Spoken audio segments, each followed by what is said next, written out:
الحمد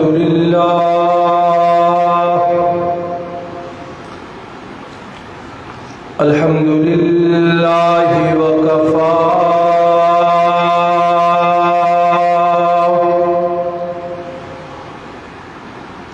الذي خلق الأرض والسماوات العلى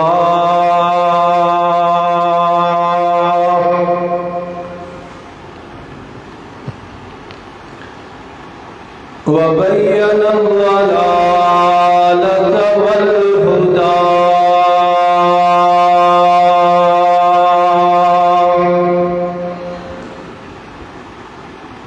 لا شريك له في الأرض ولا في السماء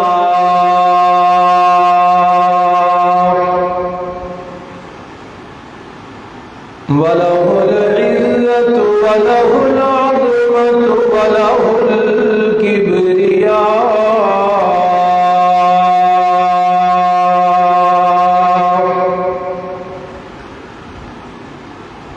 وعليه التوكل والثناء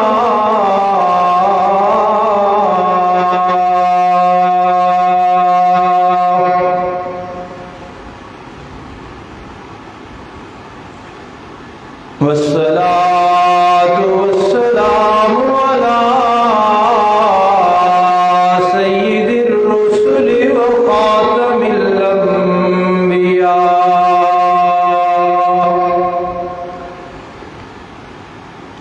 أرسله الله بالحق بشيرا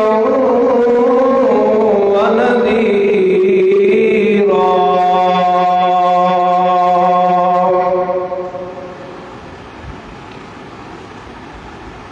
وداعيا إلى الله بإذنه وسراجا منيرا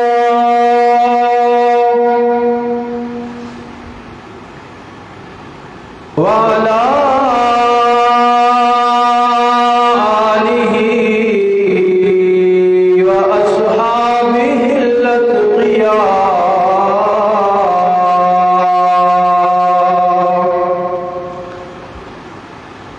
الذين هم خلاصة العرب الأربعة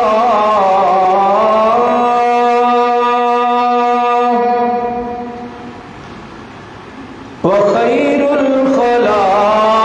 الخلائق بعد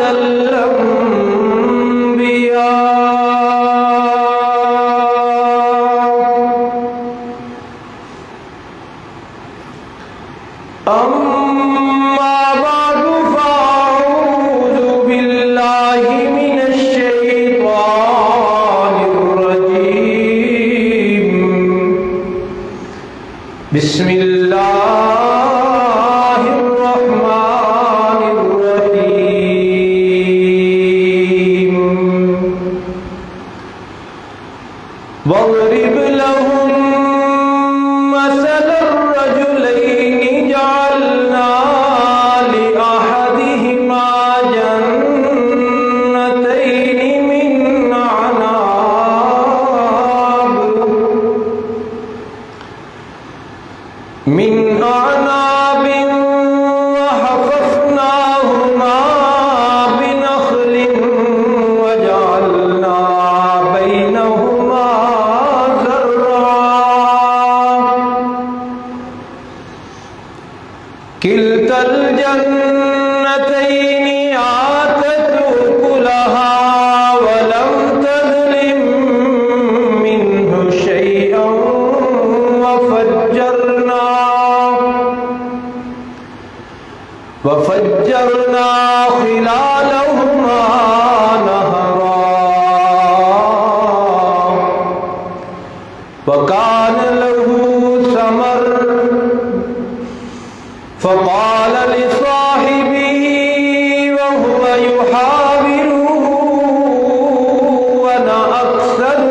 دخل جنته وهو ظالم لنفسه قال ما أظن أن تبيد هذه أبدا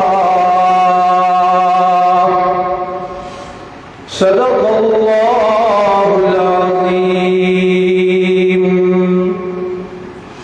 وبلغنا رسوله النبي الأمي الأمين العظيم الكريم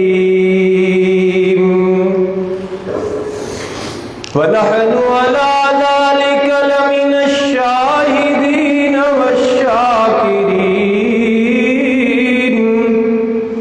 والحمد لله رب العالمين اللهم صل على محمد وعلى آل محمد كما صليت على إبراهيم وعلى آل إبراهيم إنك حميد مجيد اللهم بارك على محمد وعلى آل محمد كما باركت على إبراهيم وعلى آل إبراهيم إنك حميد مجيد.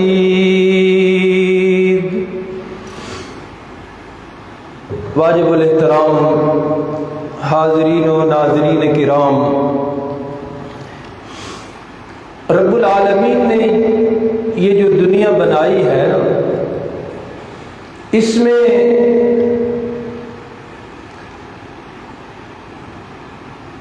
رنگا رنگ کے پھول کھلائے ہیں،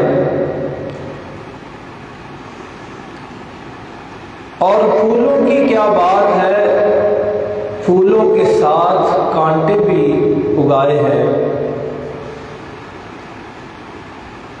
خوشیاں دی ہیں تو ساتھ غم کا پہرا بھی بٹھایا ہے،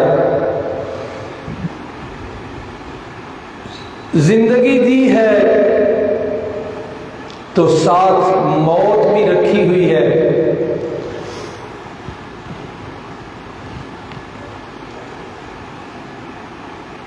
یہ اس کا اپنا ہی نظام ہے، اور اس کی حکمتیں، اس کی مصلحتیں وہ بھی وہ خود ہی جانتا ہے۔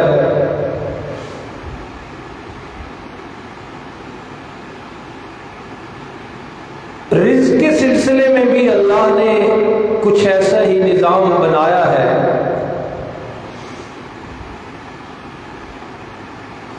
کہ کسی کو اتنی فراوانیاں دی ہیں،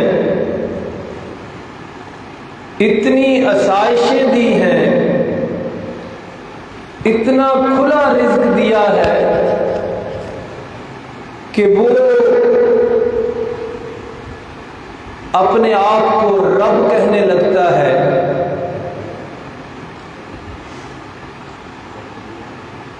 اور یہی اسی دنیا میں اس مالک نے کچھ لوگوں کو ایسے بھی رکھا ہے کہ جو ہاتھ پھیلانے پر مجبور ہیں، فاقے کرنے پر مجبور ہیں،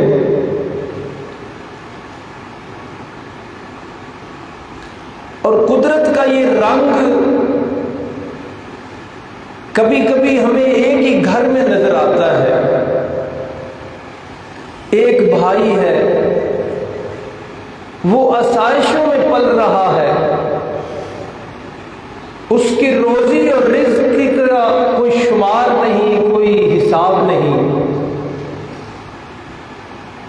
اور اسی گھر میں دوسرا بھائی ہے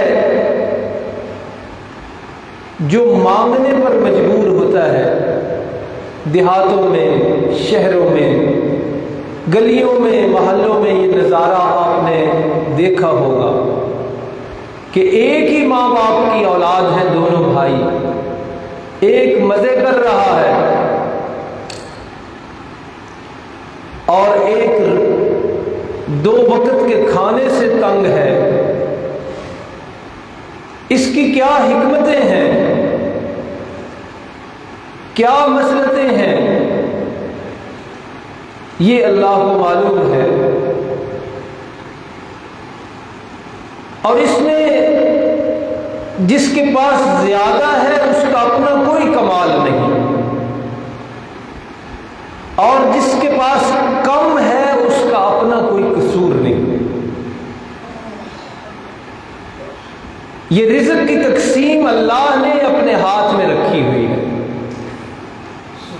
رب العالمین خود فرماتے ہیں کہ واللہ فضل بعضکم علی بعض فی الرزق، کہ اللہ نے تم میں سے بعض کو بعض میں رزق کے حوالے سے برتری دے رکھی ہے۔ کسی کو زیادہ دیا ہوا ہے، کسی کو کم دیا ہوا ہے۔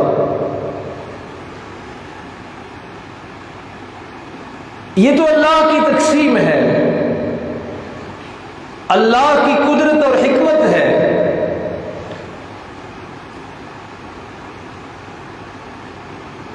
لیکن انسانی آزمائش یہ ہے کہ اگر اسے زیادہ ملا ہے تو اس نے کیا کرنا ہے، یہ انسان کی آزمائش ہے۔ اور اگر اسے کم ملا ہے تو پھر اس کا رویہ کیا ہونا چاہیے، کیسے زندگی گزارنی چاہیے، یہ اس کی آزمائش ہے جسے کم ملا ہے۔ اور یہ نظارہ آپ نے دیکھا ہوگا، بہنیں ہیں 2، ان میں کئی دفعہ ایسا فرق اللہ ڈال دیتے ہیں، ایک کو بہت کچھ اور دوسری کو اس کا محتاج بنا دیتے ہیں۔ قرآن مجید میں اللہ نے بڑی تفصیل سے یہ باتیں کی ہیں۔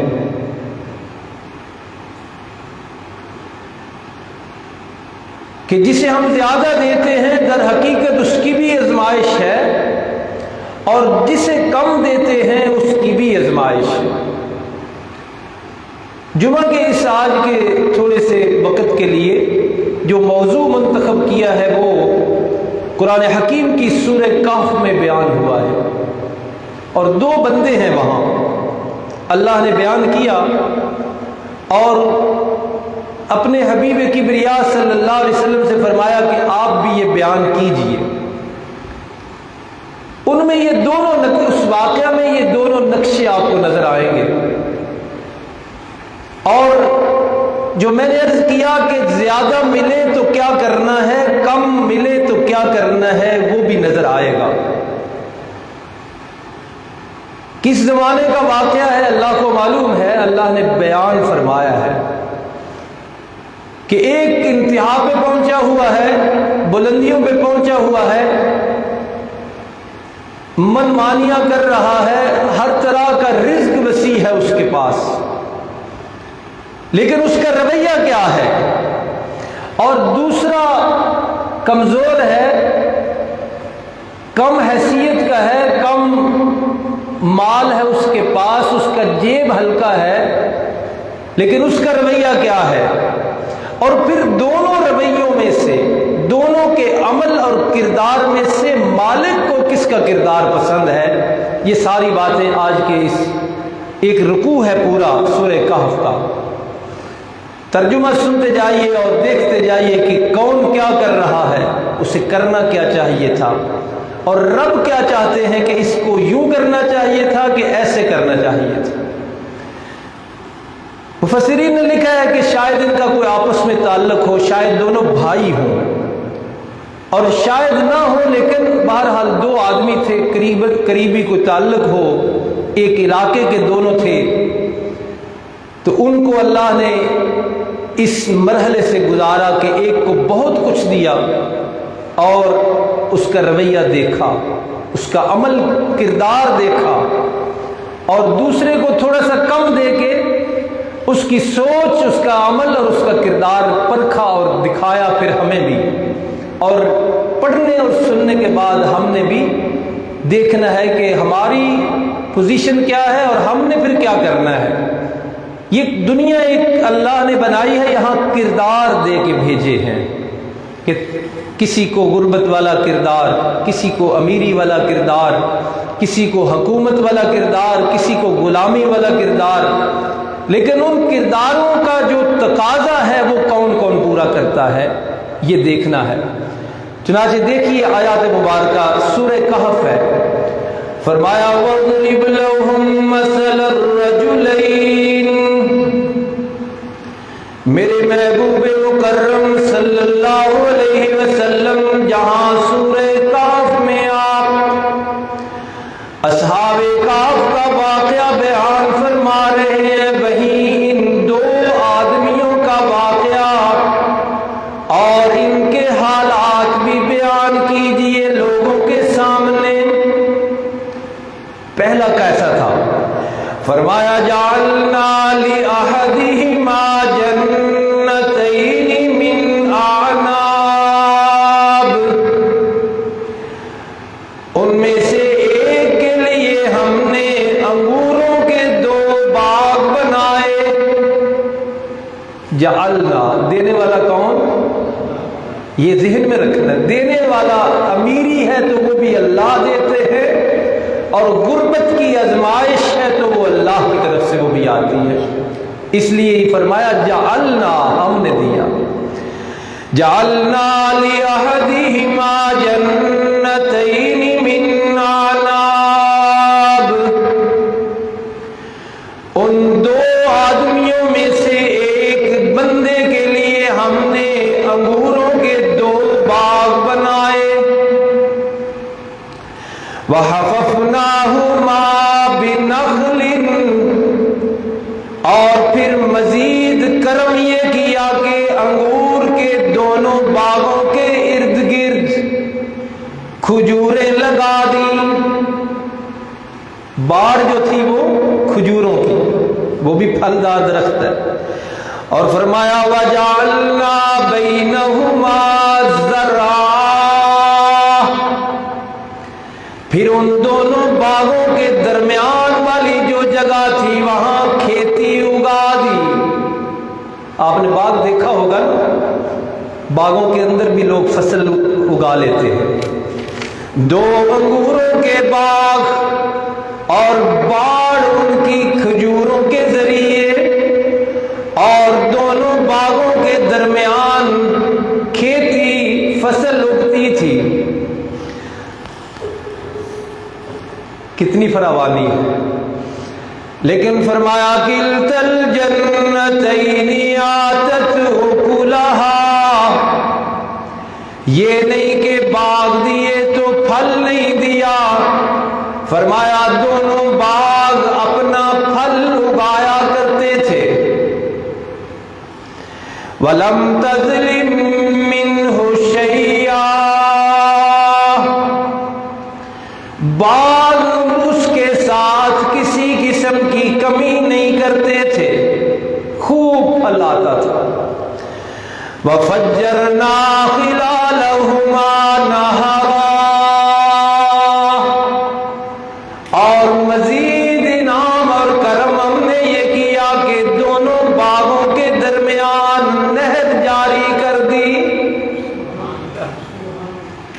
اب پھر ذرا نقشہ دیکھیے، انگوروں کے دو باغ، اس کے اردا گرد کھجوریں، اور درمیانی جگہ میں بھی فصل اگتی ہے۔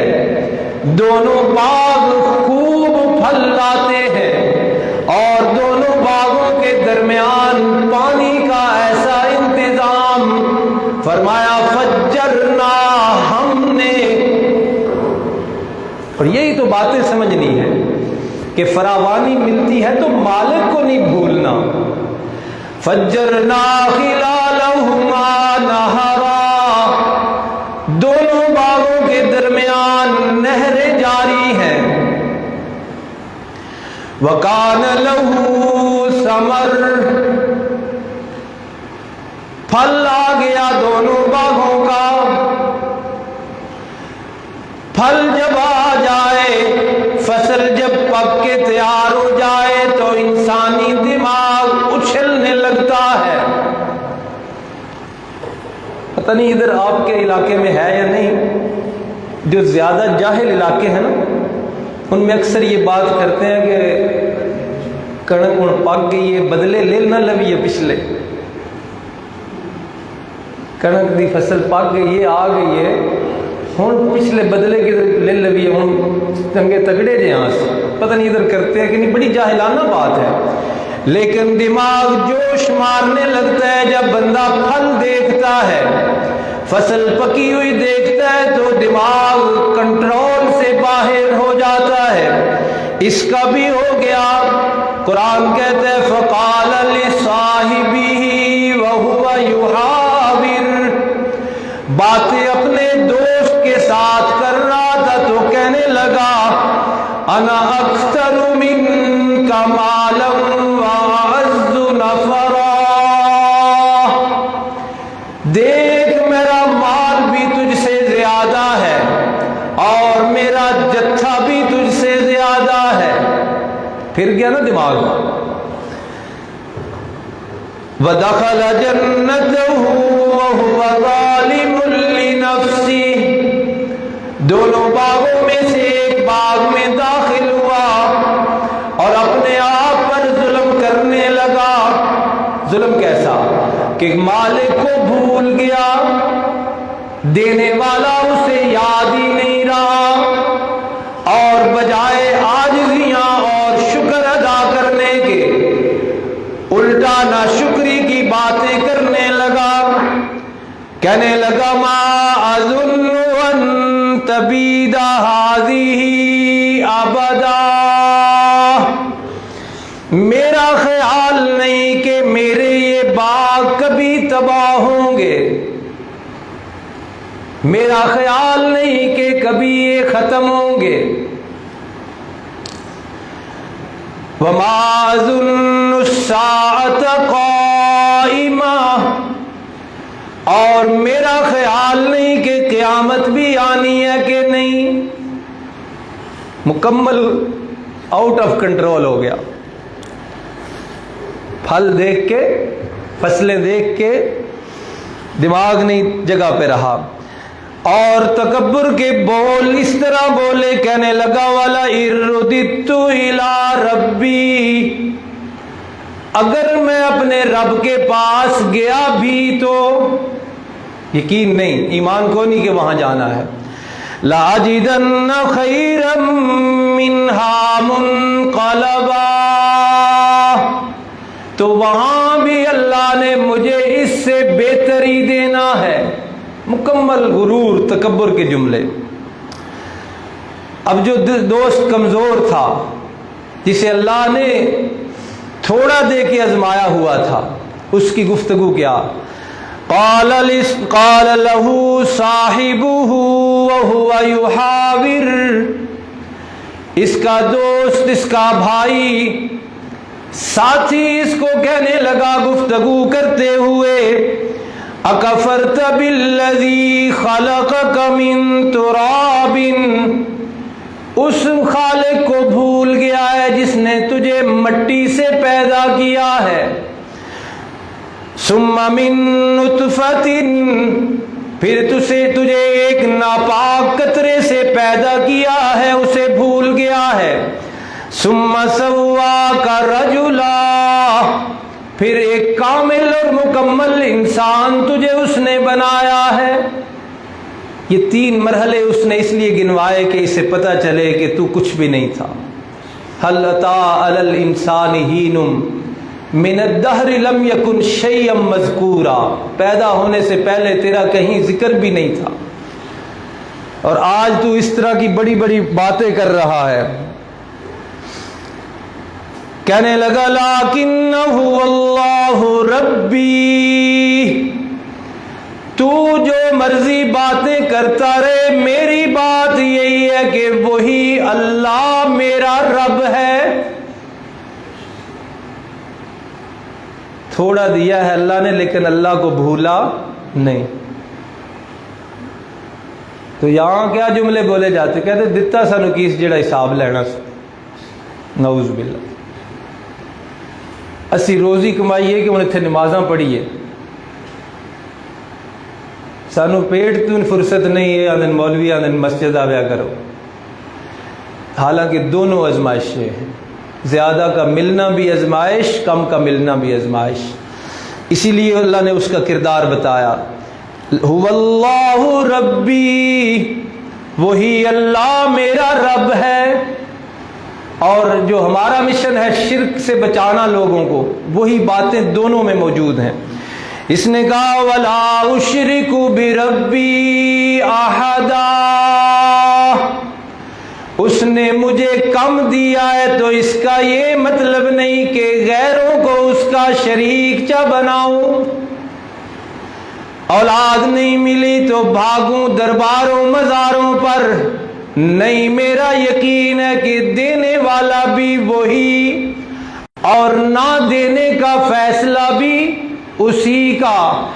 اللہ نے رزق کم دیا ہے تو اس کا یہ مطلب نہیں کہ اس در کو بھول جاؤں. ایک پیر صاحب تھے نا, سچے پیر, سچے, دعا کر رہے تھے. تو فرضی کہانی ہے سمجھانے کے لیے. وہ غیب کی آواز اب نہیں آتی, پہلے آتی تھی, وہ آتی پہلے بھی کوئی نہیں تھی, لیکن غیب سے آواز آئی کہ تیری کوئی دعا قبول نہیں ہونی. اور کچے مرید پاس بیٹھے تھے. کسی نے کہا جی جب اللہ نے کہہ دیا ہے کہ تیری دعا قبول نہیں تو کیوں مانگتے ہیں؟ سچے پیر نے دعاؤں میں اور اضافہ کر دیا, گڑ گڑانے میں اور اضافہ کر دیا. مریدوں نے پھر کہا کہ چھوڑیں, جب اللہ نے کہہ دیا ہے کہ نہیں ہونی تیری دعا قبول, تو بڑا سنہری جملہ کہا. فرمایا کہ اس ذات کو میں منظور نہیں, اچھا نہیں لگا, لیکن مجھے بتاؤ اور کوئی در بھی ہے؟ کوئی در بھی اور ہے تو پھر بتاؤ نا. کوئی خالق ہے تو بتاؤ, کوئی رازق ہے تو بتاؤ. ٹھیک ہے, مجھے اللہ نے کہا ہے تو مجھے منظور نہیں, مجھے اچھا نہیں لگ رہا, لیکن میرے لیے کہیں اور جانے کا در کوئی نہیں ہے. یہی وہ کہہ رہا ہے کہ تھوڑا مجھے دیا ہے لیکن میں یہ نہیں کروں گا کہ اس تھوڑے کی وجہ سے شرک میں مبتلا ہو جاؤں, کہ کاروبار میں برکت کروانے کے لیے کبھی کسی جاہل پیر, کسی مردہ, کسی زندہ کے پاس جاؤں. بلکہ وَلَا أُشْرِكُ بِرَبِّي أَحَدًا, کسی ایک کو بھی میں اللہ کا شریک نہیں بناؤں گا. اب اللہ رب العالمین پھر پہلے آدمی کی طرف بات لے جا رہے ہیں. فرمایا وَلَوْلَا, بلکہ وہی کہہ رہا ہے وَلَوْلَا إِذْ دَخَلْتَ جَنَّتَكَ قُلْتَ مَا شَاءَ اللَّهُ لَا قُوَّةَ إِلَّا بِاللَّهِ. جب تو اپنے باغ میں داخل ہوا تھا تو بجائے تکبر کے بول بولنے کے, اور آج کی زبان میں جب تو اپنی فیکٹری اور مل میں, اپنی دکان میں جاتا ہے, اپنے کاروبار میں جاتا ہے, تو بجائے اس کے کہ میں نے یہ کر دیا, میں نے یہ کر دیا, میرا عقل یہ کام کر گیا, میرے فن کا یہ نتیجہ ہے, میری سمجھداری کا یہ نتیجہ ہے, یہ کہنے کی بجائے تو نے یوں کیوں نہیں کہا کہ ما شاء اللہ لا قوت الا باللہ, کہ جو کچھ ہوتا ہے اللہ کے چاہنے سے ہوتا ہے. غربت ہے تو وہ بھی اللہ کا فیصلہ, اگر عمارت اور امیری ہے تو وہ بھی اللہ کا فیصلہ. یوں کیوں نہیں کہا ان ترنی انا اقل منک مالا وولدا, اگر تجھے یہ محسوس ہوتا ہے کہ میں مال اور اولاد میں تجھ سے کم ہوں, تو ذرا دیکھ میری امید کیا ہے. فَعَسَىٰ رَبِّي أَن يُؤْتِيَنِ خَيْرًا مِّن جَنَّتِكَ، مجھے بڑی امید ہے کہ اللہ مجھے تجھ سے بہتر باغ دے گا. وَيُرْسِلَ عَلَيْهَا حُسْبَانًا مِّنَ السَّمَاءِ، اور تیرے باغ پر اللہ کوئی آسمان سے آفت بھیجے گا. فَتُصْبِحَ صَعِيدًا زَلَقًا، اور وہ آفت تیرے باغ کو چٹیل میدان بنا کے رکھ دے گی.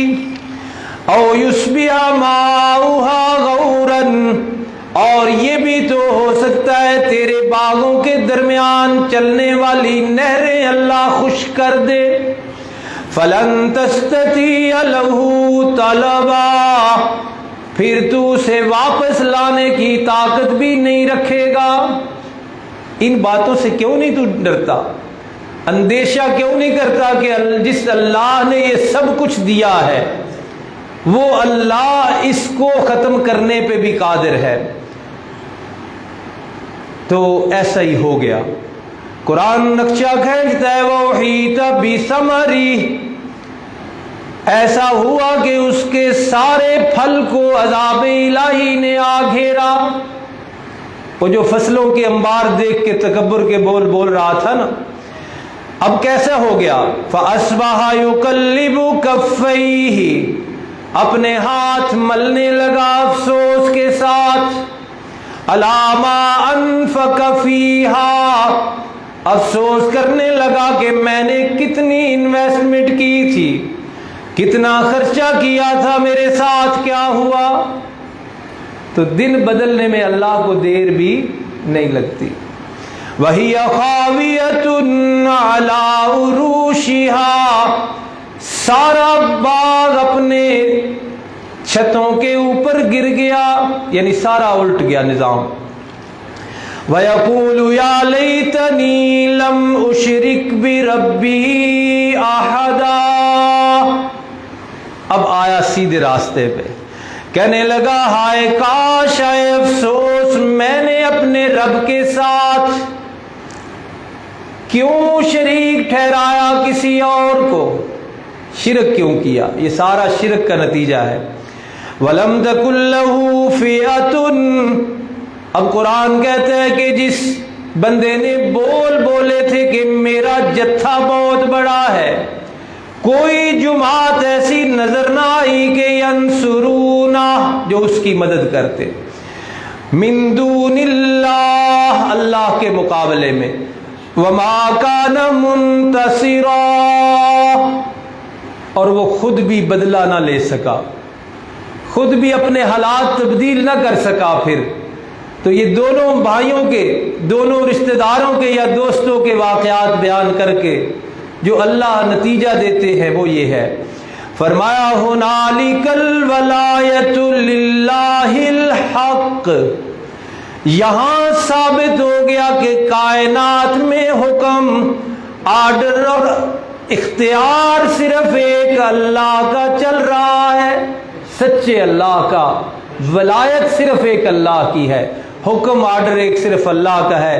ہوا خیرن ثوابم و خیر عقبا، جو وہ دے وہی سب سے بہتر ہوتا ہے، ثواب دے بدلہ دے وہ بھی بہتر اس کا دیا ہوا، اور جو انجام وہ سامنے لائے اللہ وہی انجام سب سے بہتر ہوتا ہے. تو اس واقعہ سے بھی ہمیں اپنی زندگیوں میں بھی غور کرنا ہے کہ اگر اللہ نے زیادہ دیا ہے تو وہ بھی آزمائش ہے، اور اگر اللہ نے کسی آزمائش کی وجہ سے کم دے رکھا ہے تو وہ بھی آزمائش ہے. اللہ پاک ہمیں، دنیا ساری زندگی ہے ہی آزمائش، اس آزمائش سے صحیح و سالم گزرنے کی، اپنے احکامات پر عمل کرنے کی، اپنی منشا اور مرضی پر عمل کرنے کی توفیق عطا فرمائے. ایسی زندگی گزارنے کی توفیق عطا فرمائے جو مالک ارض و سما کو پسند ہو، جو خالق ارض و سما کو پسند ہو. اور ایسے بولنے سے، ایسی باتیں کرنے سے، ایسا رویہ اور ایسا سلوک کرنے سے اللہ ہمیشہ سب کو بچائے جو اللہ کو پسند نہیں. دیکھیے چند لمحوں میں کیا سے کیا اللہ نے کر کے دکھا دیا. اور اس کا غرور کا سر ہمیشہ نیچا رہتا ہے، یہ بھی ہمیں دکھا دیا۔ اللہ رب العالمین قرآن حکیم میں جو احکامات آئے ہیں ان کی روشنی میں اپنی زندگیاں، اپنے کردار، اپنی سوچیں سنوارنے کی ہم سب کو توفیق عطا فرمائے۔ وما علینا الا البلاغ المبین۔